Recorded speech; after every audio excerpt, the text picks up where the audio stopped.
Tomorrow on KDK Radio from 3 until 6 p.m., we're going to air a Martin Luther King tribute. You know, I've been talking a lot about Dr. King over the last couple of days, but when you think of Dr. King, you have to think of his wife, Coretta Scott King, who I've always admired. I remember seeing pictures of her during the civil rights movement on that black and white television set growing up as a kid. And I always thought how lucky he was, even as a young man I thought this, to have her as his wife. She just always seemed so strong and respectful of this great cause that her husband was the leader of, that civil rights movement.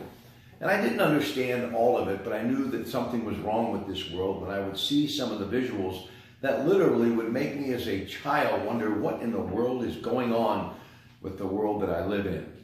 We've come a long way, but we still have a long way to go. But you cannot think about Dr. King and not think Coretta Scott King, who sadly passed away in 2006. But they had 5 children. She met him while attending college in Boston.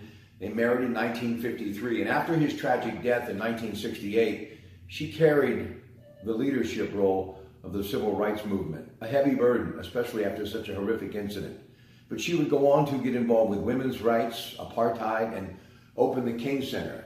What a legacy. What an amazing woman who also was a very good singer who brought a lot of music into her civil rights activities. I will never forget Coretta Scott King, and none of us should either, because she, in my opinion, was one of the building blocks of what Dr. King was all about. Don't forget, tomorrow, our tribute on KDK Radio to Dr. Martin Luther King this holiday weekend from 3 p.m. to 6 p.m. on KDK Radio.